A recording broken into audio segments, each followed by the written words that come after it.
Hello!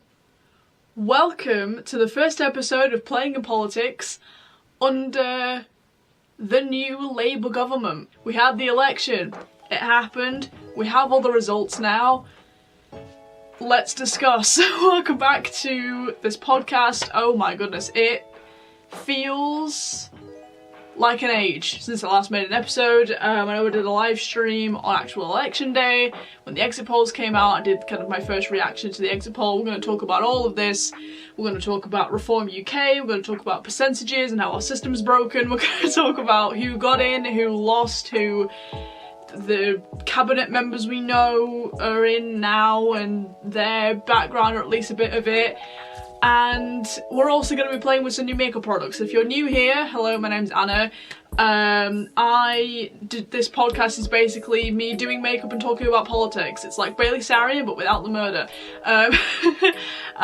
For a bit of a disclaimer, I always do this at the beginning of my episodes just to kind of explain my biases if anybody is interested or like feels more comfortable watching this, as I know. My affiliations. I've been a member of the Conservative Party here in the UK since 2019, coming up 5 years in October. Which after this election feels even more weird than it did beforehand. The first thing I want to say is the Conservatives deserved to lose in a big way, and I've never shied away from that since the start of this podcast. I was never a fan of Rishi Sunak. I never wanted him in number 10. And the slating we got was deserved. I'm gonna get into some of the MPs I think didn't deserve to win, didn't deserve to lose, rather, very important, who deserved to stay in, you know? Maybe just because of like me knowing them personally or whatever. But yeah, we're gonna get into this. So the look that I'm going for today, I'll put up on the screen here. I'm excited. This is something I've not, as you guys know if you watched the podcast before, my makeup style is usually very winged out. Like, I love a smoky liner, I love doing that cat eye shape because it really flatters my eye shape, really flatters my face, and it's just, I love it. So this kind of thing is very sort of avant-garde, not really something I normally do, but we're going to jump into it today. I got a Made by Mitchell mystery bundle recently, like it came today, and I did an unboxing which I haven't uploaded yet. By the time this goes up I probably would have uploaded it on my Instagram. We're not using all the products that I got in that mystery bundle today, but we're using a couple of them. So yeah, and an awful lot of these are Made by Mitchell, but we're gonna get into this. Okay, so where to begin? First of all, skin prep, that's where I'm going to begin. Simple moisturiser, again, if you're new here, all products used in the description if you are curious, and if I don't show them or talk about them as I'm talking.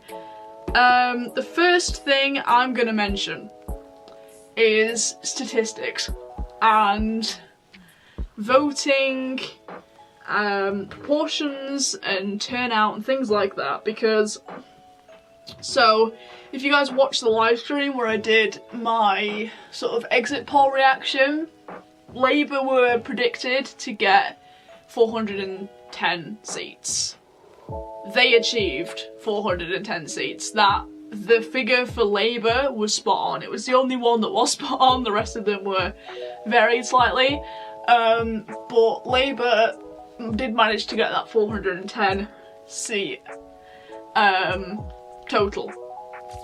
Now, in terms of the voting, like the proportions and like of the parties that actually got the votes and like the amount of votes that people actually got, I'm gonna break down some statistics for you guys because I think this is very important to point out, and we're gonna talk a little bit about kind of our voting system and the way that works, because I've been doing like some research myself. I didn't really fully realise what like first past the post even really meant fully until today, really, when I was doing the research for this podcast episode. So let's see, where is it? Right, Labour 410 seats, well over sort of 9 million votes, okay? Conservatives 119 seats, like almost 7 million, like, yeah. Reform UK, who in total won 5 seats, and we're gonna get into that after this. They won, they had 4 million votes. Lib Dems, who, and this is where it gets interesting, only had 3 million votes and won 71 seats. Reform got more votes, Lib Dem got more seats. We're gonna get into this. Green Party, almost 2 million, 4 seats. So, you know, so that's like the baseline statistics. So as you can see, there's a little bit of an imbalance. Now, I didn't fully understand how, like, our system necessarily worked and how disproportionate it can be in terms of, like, the amount of votes and the percentage versus who gets in, obviously, because Reform UK have now been hailed as the 3rd largest party in this country, in Britain, rather. It's the first time I'm using a white base, by the way. Scary. But yeah, so, because I'm trying new products today. This is a fun experiment. But it was interesting for me because I was like, oh, okay, this doesn't make any sense. How could this happen? And so first past the post, basically, it is that thing of like, everyone has one vote. They vote for a candidate, and whoever gets the most votes, whichever candidate gets the most votes gets in, right?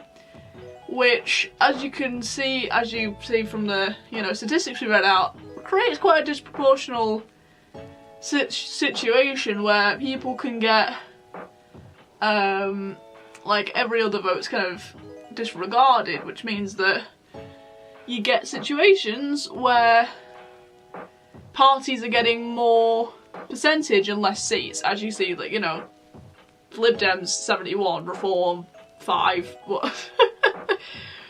Doesn't make any sense, does it? And Labour, let's just say, so there was a list of prime ministers that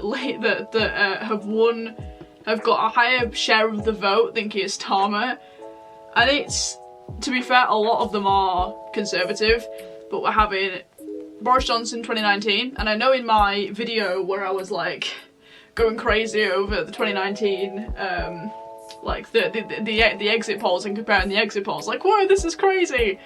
Yeah, no, turns out that Boris Johnson actually got a higher percentage of the vote, but less seats in 2019. So take that, you know, as you will. And then it goes like Theresa May in the 2017 election. And we all remember how disastrous that was. If you don't remember, Theresa May basically called a sort of snap election when she first became leader of the Conservative Party after David Cameron did a runner after the referendum to basically settle people down because everyone was accusing her, like, oh, you're not elected, why are you in this position? So she was like, okay, elect me then. And they did by a slim majority, but she still got more percentage of the vote than Keir Starmer has done in this election. So bear that in mind. David Cameron both times, Blair all 3 times, Margaret Thatcher all 3 times, Harold Wilson and Ted Heath. So, going back a long time. It's like, it's a great big long list. Thank you, Tom Harwood, for that tweet. And that got me thinking. And then was another one from Callum, who apparently formerly had loads of seats. Story of the night, Labour 63% of the seats, 33.8% of the vote. Fewer votes than when Corbyn lost, and we'll get into him in a minute. Deeply illegitimate. Conservatives, 18% of the seats, 23% of the votes. Everyone hates them. Okay, facts. Reform UK, 0.6 seats, 14.3% of the votes, clearly been cheated. I agree with that. Lib Dem, 11% of the seats, 12.2% of the votes. Lucky vultures, true. SNP, minus 34 seats, goodbye SNP. Isn't that so funny, by the way, how decimated they got? So, going back to the makeup for 2 seconds. So I know that I usually do my eyebrows before I do my eyes. I know I've done the eye base. That blended out quite nicely. I was expecting it to be extremely pigmented, but as you can see, I sort of patted it out with my eye and it's gone okay. So yeah, I usually do my eyebrows first, so I'm trying to get my eyebrow gel out. It's that one, I think. So it got me thinking. I was like, okay, how does this happen? I mean, we know throughout the campaign, like, Reform UK were disproportionately kind of like sort of hated in the media. A lot of, you know, we had, as I talked about on, as I discussed on Base Centrist, which, by the way, I've just, since my last podcast episode, I've become a bit of a guest on that channel, so that's fun. But we discussed the incident with Channel 4 and how basically that guy was a paid actor and had worked for Channel 4 in the past, and was quite clearly, like, advertised himself as, like, I have an alter ego who could be a racist if you need me to be for, like, you know, PR reasons. So that was quite clearly, you know, so they've been trying to, like, paint them as bad people, but clearly people like them. Now, saying that, Reform UK were also the reason why a lot of Conservative MPs lost with our system at the moment, obviously first past the post. People, like, the votes were being diverted away from the Conservative candidates to Reform UK, which is good in a way, but unfortunately there were a lot of good Conservative MPs who lost, and there were a lot of areas who had been Conservative for a very long time who are now Labour. So it's depends on how you look at it. Now, I praise Reform UK getting in to no end, okay? I was really looking forward to seeing Nigel Farage win in Clacton, which he did, by quite a few, actually. He got quite a solid majority. So this is interesting. I'm gonna have to go with, like, red only in my inner corners. I'm gonna get back to my reference picture, and it's kind of like down and then over. We'll see how this goes, pray for me. Okay. But yeah, so he got in by quite a lot, which was obviously welcomed. We wanted that to happen. So that was a happy moment, because if he's gonna do anything, it's gonna be kicking, constantly being a boot in the backside of Keir Starmer and the Labour government when it comes to migration and all these other issues that are really important and tend to get brushed aside, or at least not handled in the way that they should be. So that was a welcome victory. Like, that was something we were all, like, really betting on quite hard, because he was all, I mean, he was guaranteed the win. It wasn't necessarily a surprise, but it was nice to see that, like, that actually came to fruition. So yeah, that was good, but unfortunately for some constituencies that did mean that, like, because he'd been doing such a good job at, like, campaigning for Reform UK, a lot of Conservative MPs unfortunately had a lot of votes that could have kind of saved their seats or had them elected, were seen going towards Reform UK, which again, depends how you look at it. It's not a bad thing, because as I say, the Conservatives did deserve to lose as a whole, but there were some people that I still, you know, it was still sad to see them lose. For example, I think I've talked about this a lot on my on the podcast episodes before, but I went to Bolton University, so I've been back to Bolton since graduating to help with their campaigning quite a bit. Unfortunately, I wasn't able to really get down for general election campaigning, but I definitely have been there for the locals. And unfortunately, we did lose not only Chris Green for Bolton West, but also Adele Warren, who is, I mean, she's still a councillor, she's still got a job, she's still going to be doing great work for Brunette, but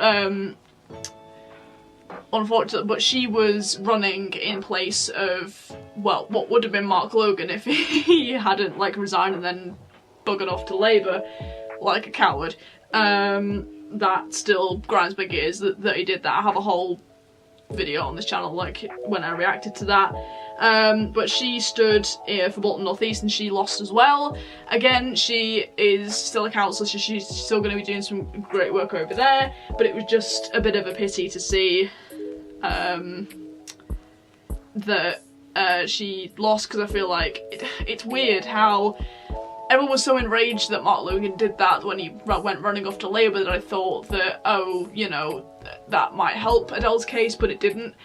She did end up still losing, so it, you know, it was what it was. But to lose Chris Green as well, who was, again, I've met him, he's also lovely, and was quite the reputable MP and really hard working. To see him lose as well was quite a shock. Not only that, but in Bolton, in Bury North rather, we did lose James Daly as well, who again I feel like had quite a good reputation for being hard working, so it was a bit of a, to be fair, to lose James Daly was a bit of a shock. I mean, I was shocked about Chris Green as well, but when I found out that we'd lost James Daly as well, I was like, oh come on, give us a break for goodness sake. So yeah, just as an example, like, I think there, like, yeah, a lot of votes did go to the Reform candidates, so it is unfortunate to see like genuine good hard-working people lose their seats because of this new party. But then again, we can say the same thing about when people lose in local elections, only then it was more like a Labour poll, there wasn't as much Reform UK presence at the local election, so it's a little bit different, I suppose. But yeah, so we did see some examples of that. However, Reform UK have got 5 seats now. Obviously we have Nigel for Clacton, where, hey, obviously, like I said, that wasn't a surprise. We knew that was going to happen, but it was obviously still a good thing. We also maintained Lee Anderson for Ashfield, which, I mean, as you guys know, I've talked about him quite a lot on the channel.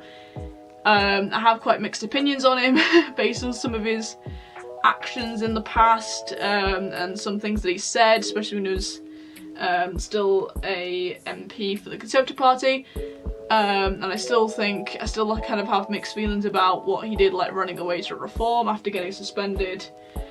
I mean, he should never have got suspended, I still maintain that, but yeah, it was, but at least he's still a voice for Ashfield, he's still a voice for free speech, he's still a voice for, what he stands for, I suppose. At least the bits that, I'm only really celebrating the bits that I sort of support, but it's still a good, I'm gonna need a darker colour for this. I'm also realising as I'm blending out this shadow, because she goes really, really dark, and like, she has a better bone structure than me, like, you know, eye-wise. She has no eyebrows as well, which creates more space. But I'm trying to like, get that sort of really dark, sort of gradient going on with like the crease, and I can't quite get it with the colours in this palette, so we have to get another palette out. But yeah, so we maintained Lee Anderson for Ashfield, which again, great that we've still got him. We also maintained Richard Tice. Well, I didn't say maintained, like we gained Richard Tice. Don't think he was an MP to begin with, but we gained him. He is for Skegness, Boston and Skegness, and Rupert Lowe for Great Yarmouth. Never heard of him in my life, but he's the other guy. And the other guy was James something for some other constituency. So yeah, we have 5 now, which does make Reform UK the 3rd biggest party in the country, which is good, you know. It's better, obviously, that they... but again, they got more of the votes than the Lib Dems, and yet the Lib Dems have got 71 seats. It's a bit nuts, and there are, like, if you research it, again, to be fair, I don't know whether it's just me being a bit stupid, but I was trying to sort of read into, like, different voting systems, and I'm going, could people just explain this to me in, like, layman's terms, please, because I am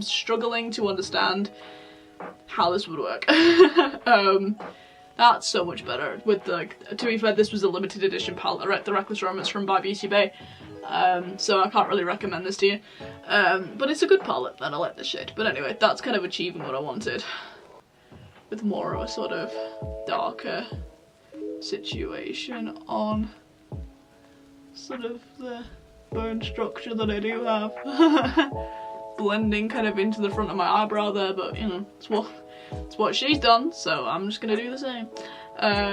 But yeah, I mean, as much as the others, okay, it's great to have obviously Lee Anderson and Richard Tice. I mean, I still have mixed feelings on the guy. Something about him is just uneasy. I don't know what it is. But it's nice that we at least have them. Especially Nigel though, like that was the focus, because if one person, as I said before, is gonna be constantly on Labour's back about the really important things in this country, it's gonna be Nigel. He's gonna be reliving his Brussels EU MEP days and it's gonna be a beautiful, beautiful thing to see. So very excited about that. But yeah, it's good that we have 5 of them. It was a good result for them, as much as, you know, they were predicted to get about 14. Yeah, it's still a good thing. I'm not too sure what to do with like my eyes, because she's got like all this glitter going on, and I got this Made by Mitchell blush in Drip Drip, which is basically just like a metallic silver glitter, I'll be so honest. Which it looks gorgeous, I will not lie, but yeah, it's just basically like metallic silver glitter. So I don't know, it is going to be interesting to see how I'm going to be able to work this out in this look. I'm not too sure, because I've got to do like sort of smoky blue on the outside as well. I'm trying to go from kind of like red, white and blue to try and maintain. I'm not wearing like a red top, which I suppose is like appropriate, because now we're under the Labour government. But yeah, I wanted to do kind of like a red, white and blue situation, and this looked like a good look. I'm gonna try and like do something fun maybe, if I sort of stamp on, if I use kind of this little Relove Revolution palette, the blue colour that I use all the time, really. It's quite funny how many times I've used blue on this channel. I mean, with the affiliations it makes sense, but that wasn't the intention. But yeah, I've got the kind of this angled fluffy brush. I think I'm going to try and go in with like the blue metallic. I just don't know how well that's going to like blend on the outer corner. I'm not too sure. I mean, oh, okay. Okay, well, I mean, it's doing something, but I'm not entirely convinced. I mean, I'm gonna cover up the messy bits with the silver anyway, so I'm not really, and it's not really even meant to be. I'm winging it out again, this is what I mean, guys. Okay, screw it. We're doing this a bit more winged out than what is on the model, because this is just how I am, okay? This is just the way that the cookie crumbles. This is just the way my eye is, really, because she's got different eye shape to me as well. So I can't really do what she did, like, exactly. But anyway, what was I saying? So what was my next point? I don't remember. Oh, right, okay. So as I was doing my research for this video, as you guys know, I'm a big fan of Maya Tusi. Used to be a good friend of mine. Well, I say used to be, like, nothing really happened, we just kind of drifted. But anyway, but he did a good video about like breaking down kind of, well, he was more talking about Reform UK because he's a big Reform person, which, you know, we can't blame him for. I know he's a good friend of Nigel Farage, and he's, you know, been very critical of the Tories for good reason. So being a big Reform UK fan, I think he voted for Reform, so again, can't really blame him for that. I'm gonna go in with the same brush, just with the darker colour, just darken up like my lash line and that. Anyway, but he was talking, he made a very good point, because he is very against like big government, and so am I in a way, and it was interesting the point that he made about kind of majorities and how things can get swept under the rug, which was very true, I feel like. So Labour, because of kind of the swing to reform, Labour managed to kind of avoid getting a like mega, like they still have like a big, like a super majority, but they didn't have like but they haven't got like a massive one, like as big as like would be dangerous for the country, you know, which is a good point in itself. That's actually worked really well. Wow, look at that. But he was talking about like how majorities are bad in that when people in kind of more marginalised or independent like seats, when they want to bring up important points like that are really important to them, and he brought up Andrew Bridgen, who was a Conservative and then I think went to Reform and then I think became Independent. I don't really remember the timeline. I know he was quite a prominent figure in like 2021 maybe in terms of like free speech, and especially when it came to criticising lockdowns and the side effects of the COVID vaccines. He was very outspoken about that, and when he was, Maya was like, okay, well when he was trying to bring that up in the chamber, he was just being ignored and like nothing was being done about it, which I thought was, it was a very interesting point. And he was like, you know, I'd love for there to just be like constant like coalitions, because that way it keeps everyone on their toes, and for like the important points that need to be like keep being brought up, like Nigel's going to be doing with legal migration and legal migration as well, just migration on as a whole, like as a topic, he's going to be bringing that up quite a lot, and I think he's going to be keeping people on their toes. I'm very nervous to use this formula just straight up on my lid. This is probably not a very good idea, but hey ho, we're doing it now, we're just going for it. Okay. Hopefully this formula behaves for me, so I'm gonna try and sort of take this up to the crease. Anyway, but he was saying like how coalitions are better like because of that reason, and I thought, you know what, that is a pretty based opinion. Well done, Maya, you strike again, because if, in all honesty, that's really what we needed. Because that's what we really needed, was just something where the really important topics could keep being brought up, so we had that kind of reform in the system where things weren't allowed to just be ignored because of them being like uncomfortable topics or something. My camera does this really annoying thing where if it gets to a certain point it will cut out and then I have to start filming again. So apologies for that. I mean, to be fair, I didn't cut out that much because I do keep looking at the camera, which is a good thing, I suppose.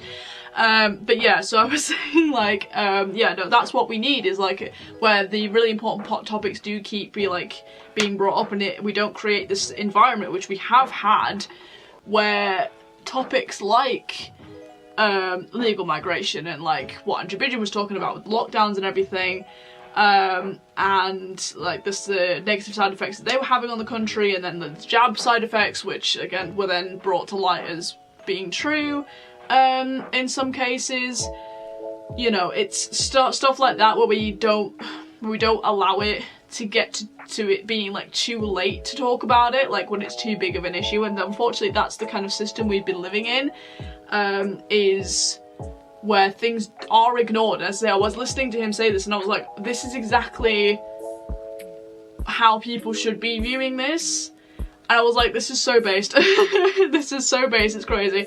So yeah, no, I was really impressed with that, and I just thought that's just not, it shouldn't be groundbreaking, this is the thing, it should just be common sense.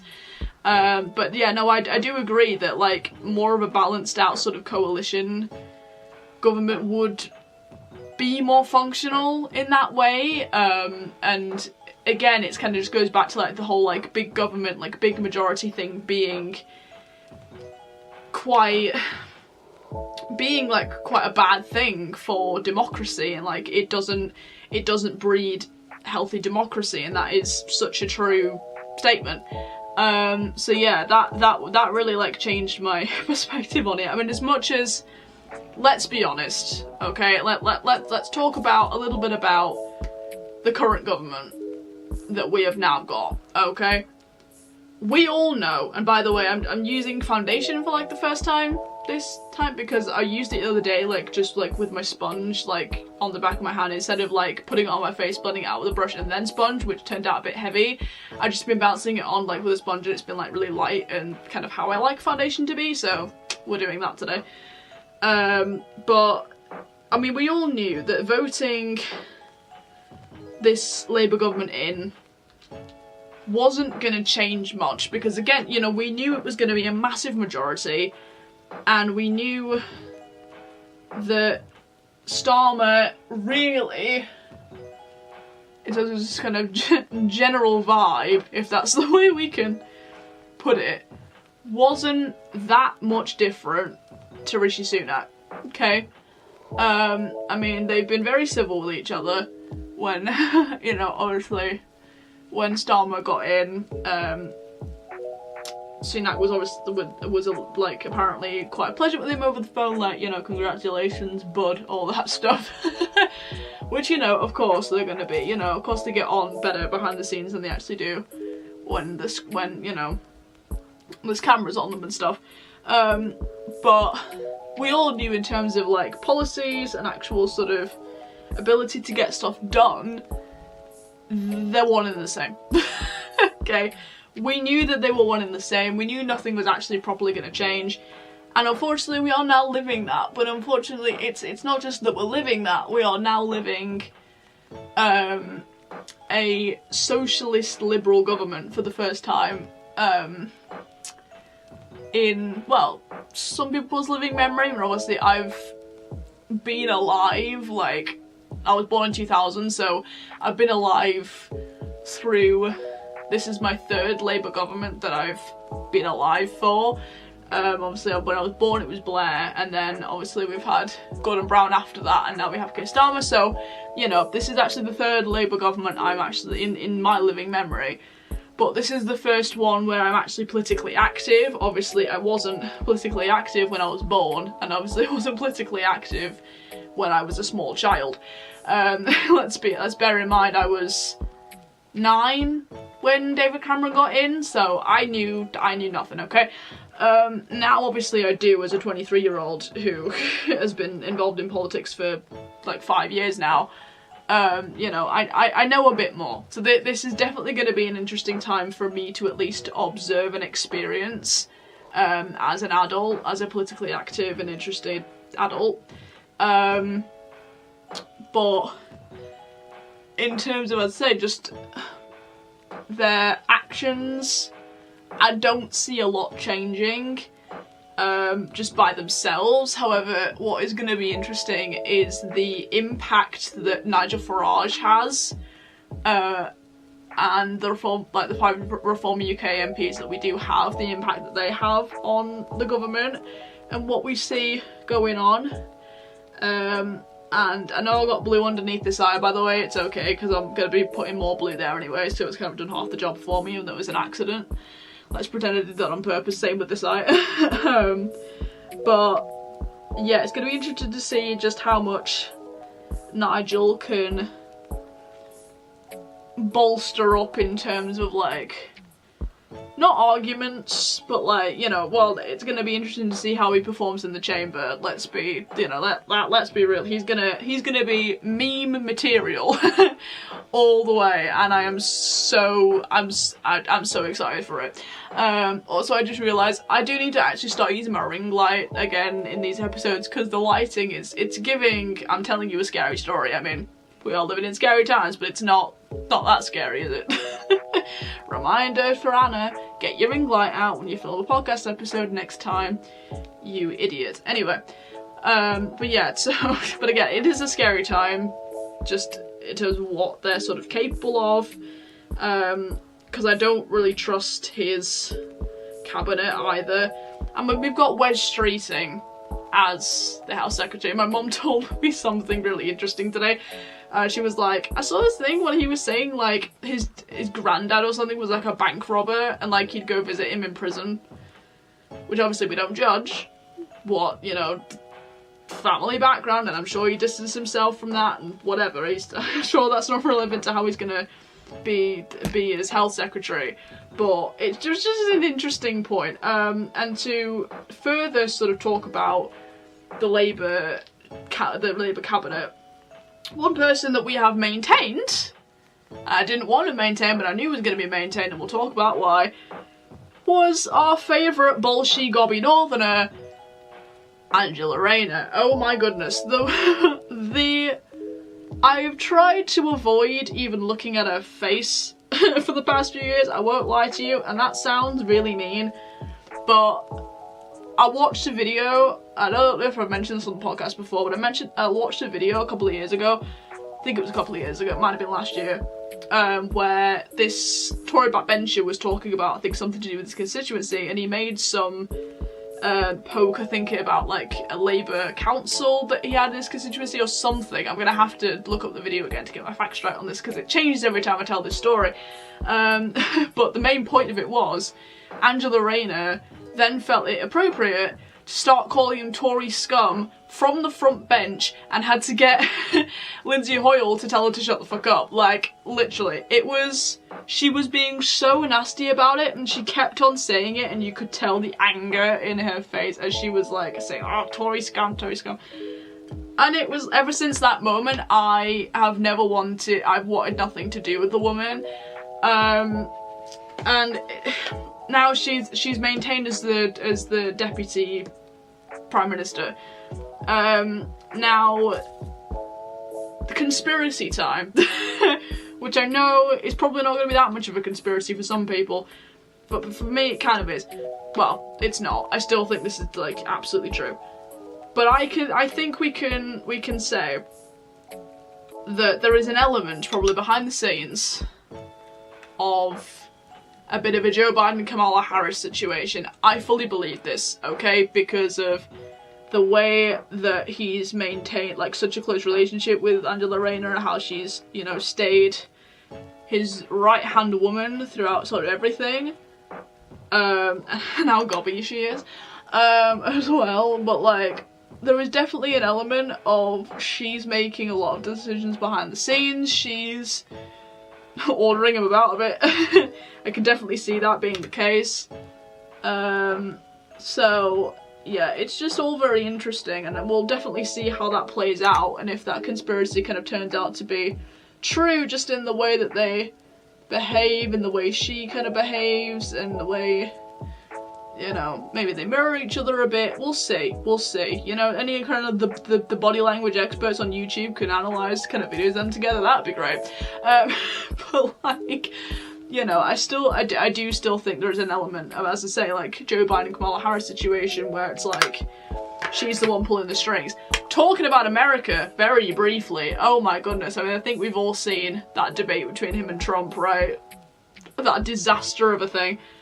Oh dearie me, that was terrible, wasn't it? I worry for the guy, I really do. I worry for America as a whole. This is going completely off topic. We're meant to be talking about the UK.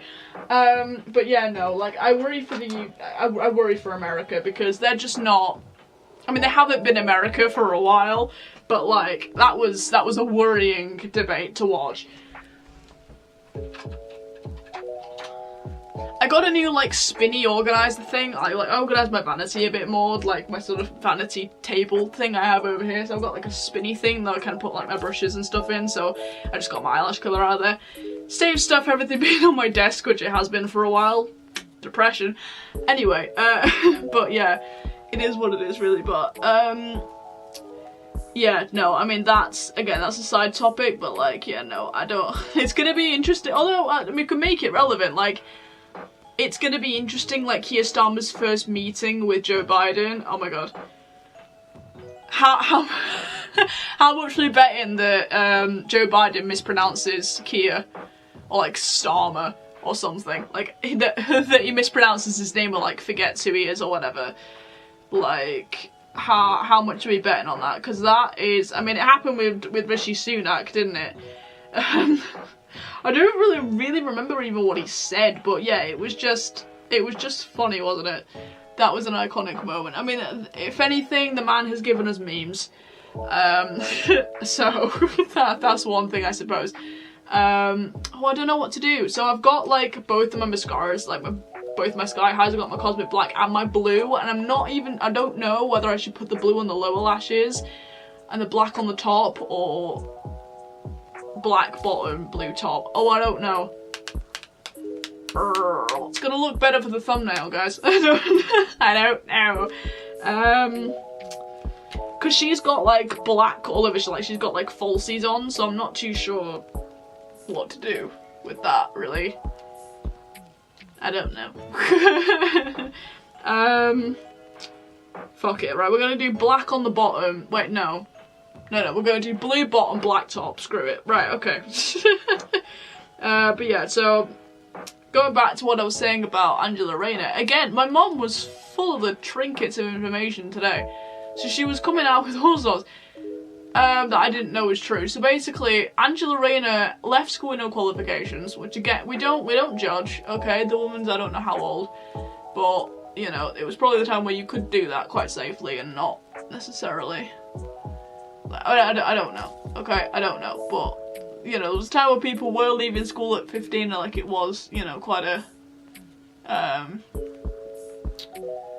normal thing, but she had a kid at 16. She was like a teen mother, which I had no idea about this.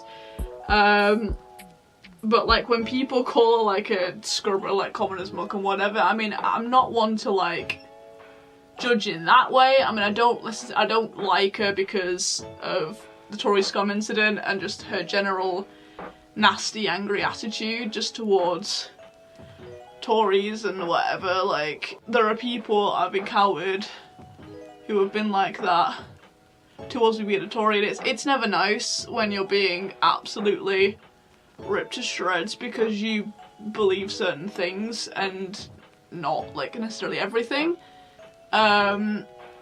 So, and like, because they think you're the scum of the earth because you vote Conservative, so then they like absolutely vilify you as like basically Hitler, even though Hitler was a socialist. But you know, it is. So I've been across people like that before, and I know how horrible they can be, and how just like I felt that anger from people before. I know I've been in those situations, and she just reminds me of those people so much, especially the Tory scum incident. But to kind of judge somebody based on their lifestyle is not something I necessarily would do unless it was kind of harming them. Obviously there's caveats, but I think the point is that like, now she's our Deputy Prime Minister, which I suppose for some people, especially in like the sort of leftist sphere, that's going to be really inspiring. Like, oh my god, she's like a teen mother and like, let's go with no qualifications, like, and now she's Deputy Prime Minister. Like, if she can do it, I can do it too, and then we'll go and use that as an excuse to make not great life decisions, you know.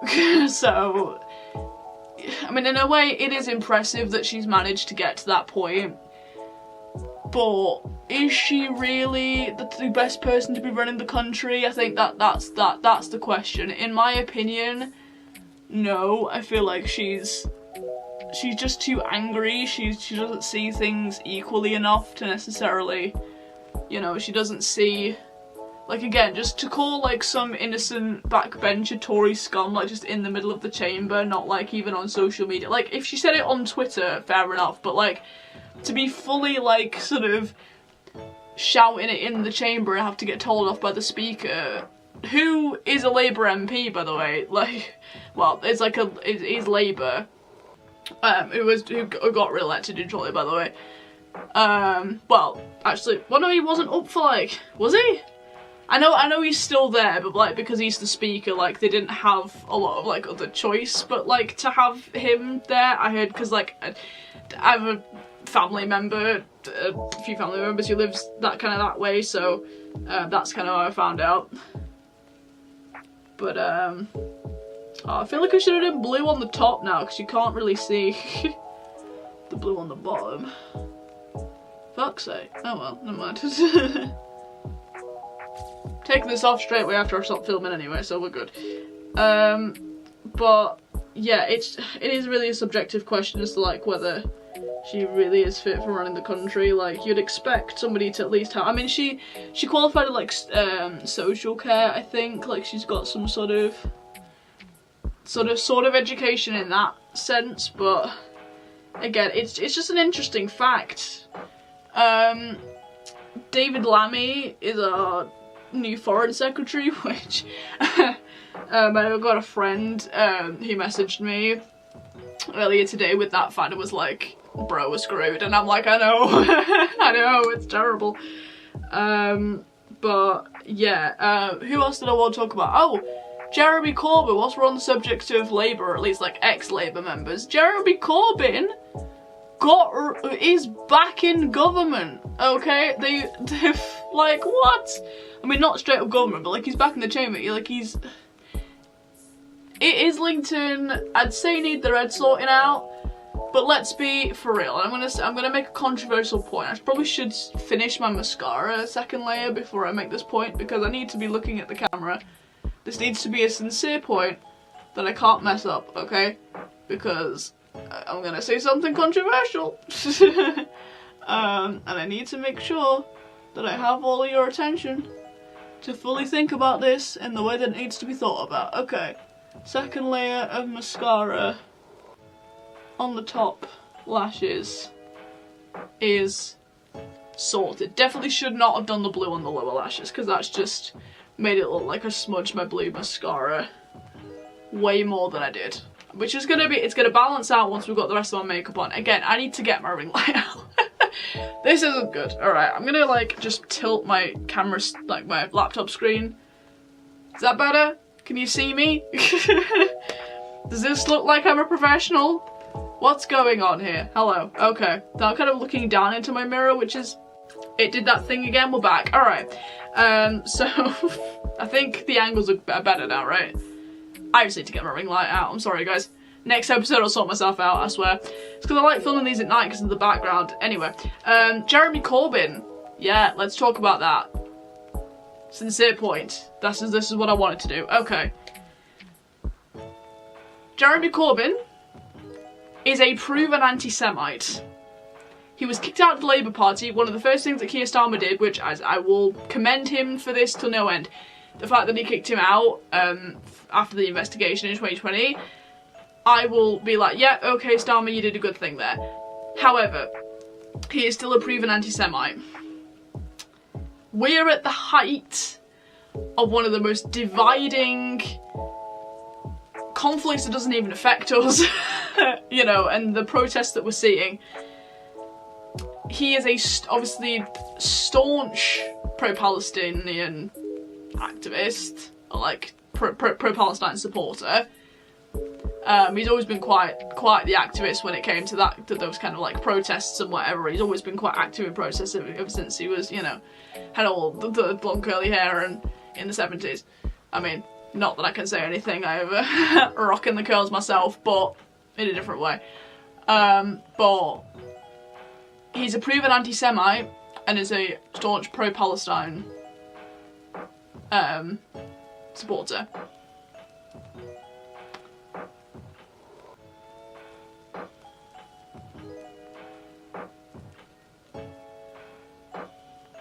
So, I'm probably going to have to end the episode here. As you can see, I'm on my webcam and the lights changed. I paused because I swear I could hear a crackling sound coming from something, and it was my phone. I'm going to show you what my phone looks like right now, because I feel like this is important just to add. But like, well, I'm sorry the makeup's not fully done. I mean, I might still just finish it just for the sake of this video. But like, do you see what is happening here? The phone works fine, I should point out. But like, this is crazy. What is this? It's still crackling a little bit. It's kind of stopped crackling. Still crackling a little bit. Not crazy though. So I'm a little bit like, has it stopped leaking? What's going on? Like, it's kind of dissolved my phone case. I'm so concerned for my life right now. It's all over the phone case. I mean, I feel like I'm so confused. I hope you enjoyed this video. The makeup is half done. I mean, the eye look was the majority of the look anyway. I used what I wanted to use on my face today. So it's still, the eye look turned out cool. I just didn't do the rest of it. Welcome to Labour. Labour Run UK, and I'll talk to you guys in the next one. Yeah, phone leaking. Not how I wanted to end the episode, but here's what it is. I'll see you guys in the next one. So, a bit of an update from the next day, because I'm editing this now, and we have some developments, if any of you are curious about what happened with the phone, because I know it was a very abrupt ending. Turns out, it wasn't my phone that was leaking. I mean, I didn't know this until I dropped it off at Curry's, and they were going to send it off to Google. I mean, I'm probably going to just get a new phone anyway from Google, because they said they were just going to take one look at the damage and go, nah, not even bothered. And they put in the notes, like, battery leaking, side corroded. Turns out it wasn't my phone that was leaking. No. My mirror, my light up mirror that I use for the podcast especially, has batteries in it. I mean, I've had that mirror a while, I've had it like since 2020. Turns out it was one of the batteries in the mirror that had started leaking and then leaked out of the mirror and down and onto my phone that was resting on like the bottom of it. That's how it got corroded. It wasn't the battery. I mean, granted, with the damage that had already been done, I think it's a good thing that I did go and get it kind of sent off and replaced anyway, because I didn't want to risk like it becoming like a massive problem in the future. So we're still gonna, you know, regardless, it still got damaged, you know, but it's new mirror and new phone basically time. So yeah, if any of you are curious, but I'll see you guys in the next episode. Hopefully it's going to be less chaotic with better lighting, so I'll get the whole makeup look done this time. But yeah, hope you're all alright. See you guys in the next one.